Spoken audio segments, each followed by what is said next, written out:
Hi,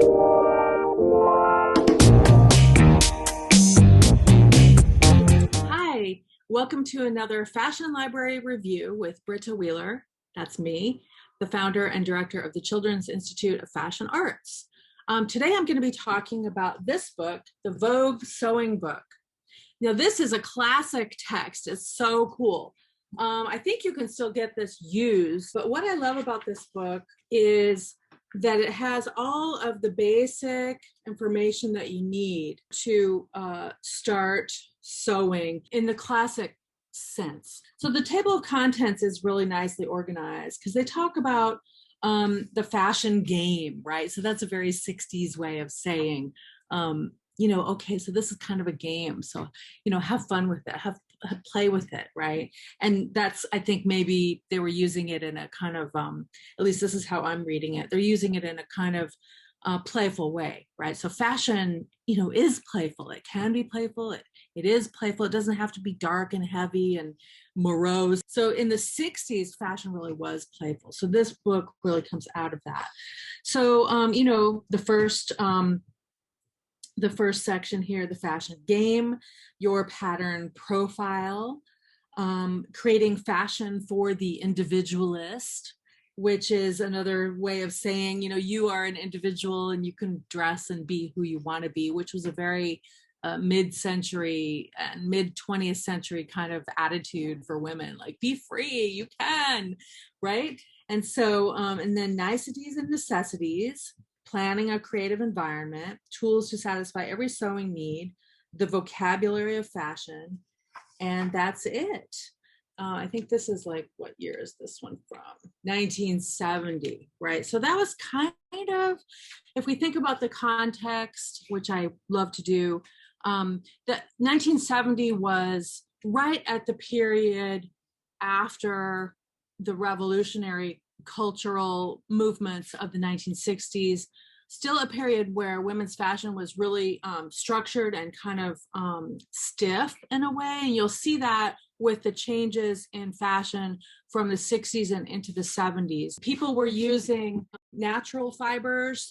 Then in the probably the late 60s, early 70s, there was a lot of technological innovation that developed man-made fibers like polyester. And I know double knit was like a favorite fabric for many women and home sewers into the 1970s because it required a lot less care. You didn't have to iron it. It was easy to wear. It was stretchy, a little bit stretchy, and so it was more comfortable. And that period of the 60s into the 70s was significant because it allowed women a lot more freedom to be more comfortable. Women started wearing pants more. Women, after World War II, of course, which ended in 1945, women went more into the workforce. But even through the 50s and 60s, a lot of women weren't. So it really took that next generation of women who were kind of coming of age in the 1970s to move into the workforce in a full way. And so along with those developments, and I'm arguing that fashion, and the development of the use of polyester as an easier fabric to care for, a lot of those developments were kind of part and parcel of the women's movement in the 1970s. And so I'm bringing this book to you because it was published in 1970. So it really was still part of the 60s. I just love this. So there are some colored pages in here, and you can see they're talking about color, right? Color and pattern and fabric. And here's, purples and oranges. If you're thinking about mixing patterns and prints and colors, one of the rules of thumb for doing that is to stick with a similar color scheme. But you could see how these stripes could be really good with this print here, right? So they're kind of from a similar color scheme. And this one is very textured, and that could also be nice. They really give you a nice description of different kinds of fabrics in the first part.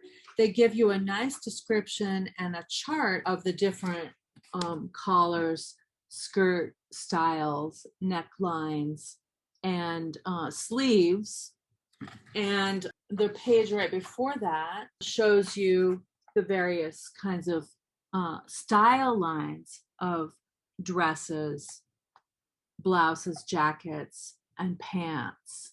Oh, they even have a cape. Look at that. That's so 60s, right? And, you know, I may have mentioned this before, but it never hurts to repeat it.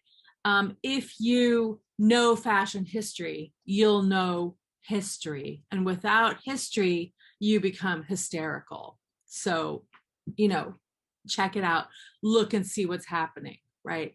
In today's world, and I'm doing this in June 2021, and, you know, this has been true for, gosh, I don't know, 20 years maybe, and continuing forward, there's not one style, right? So talk about an individualist, you can be who you want to be, okay? And so that's part of, you know, that whole mid-century 1960s social movement. But today, if you look around, you know, most people aren't so into fashion, but the people who are into it probably have something they call, I don't know if they would call it that, but scholars call it a style tribe. So you kind of hang around with people and you all sort of have the same look, the same interests, the same feeling, and maybe that changes with trends. And so that's another book, actually, The Style Tribe. So maybe I'll do that next because I referred to that here. Okay, so I've showed you a few little, I love this part too. So this is all about learning to analyze. So they have like these great charts in here, and I'll put some of these in the show notes as a PDF. So they have these great charts here to help you kind of understand, you know, what are the styles that look best on you? And how can you analyze and make choices based on style. So here's another one for necklines, collars, etc. There's a wonderful description of the natural fibers and man-made fibers, which back then were very limited. It's only in recent, you know, decades that those have really come into their own. And there's a description of fabric structure, weaving, knitting, felting, other ways to construct fabrics, netting, crocheting, braiding, bonding. So that's really just the beginning section here. The other parts that I really love, they talk about the art of stain removal. And then there's this whole, I guess you'd call it a glossary, right? The language of fabrics. So it's a resource book. And, you know, if you're really going to get into this, you really want to know all of those details because you know, it's like fine wines, right? You want to know what the quality of the various fabrics are, the fabrications, because choosing those things, it's one of the hardest things to do when you're just starting out. And that's why I think there's a lot of reliance on similar fabrics, similar fabrications in industry, because then they don't have to make a mistake. You know, if you take a risk, you might make a mistake, but I'm a firm believer of, you know, trying things out, checking it out, seeing what things will do. But I have that luxury, I guess. So, you know, so anyway, it's good to learn these different terms and, you know, what the experts and, you know, Vogue, this is the Vogue Sewing Book. Vogue is a publisher in the fashion industry. Vogue Patterns was one of the primary 20th century and early 21st century commercial pattern companies. And I think they're actually different, yeah, from Vogue magazine, though they share the same name. That's a question, I guess. Here it says the copyright is held 1970 by Butterick Division, which is another name for one of the primary pattern companies. So Vogue Patterns was a division of Butterick Patterns. And it's so interesting. Actually, Butterick Division was owned by the American Can Company, you know, so okay, what does that mean? And so, yeah, okay. And on this this week of the recording, I just learned that the printing plant for many of those commercial patterns, Simplicity, I think is the one, McCall's, Simplicity, McCall's, Butterick, and Vogue were the 4 primary dominating commercial pattern companies from the mid-20th century into contemporary times. But I just learned that the plant that prints those patterns, that has been in Manhattan, Kansas for many years, I think they said 80 years, is now closing.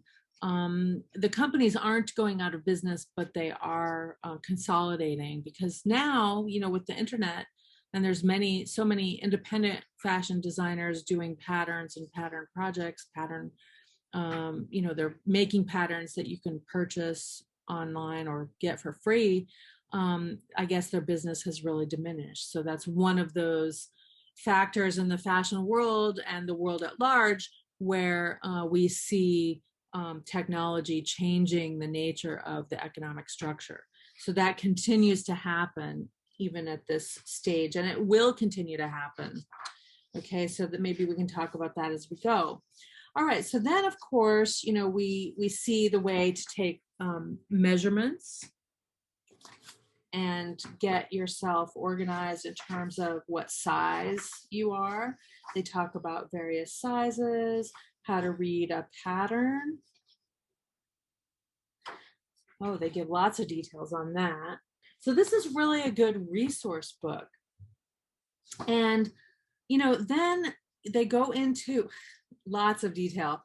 I actually want to do a series where I'm doing some of these techniques for you, and that is a good thing to do. So I probably will do that. But so they really go into the importance of fit, right? And so if you remember what I just said a second ago with thinking about the 1960s going into the 1970s and what those fashion styles were, the 1960s were very sort of structured and stiff and fitted.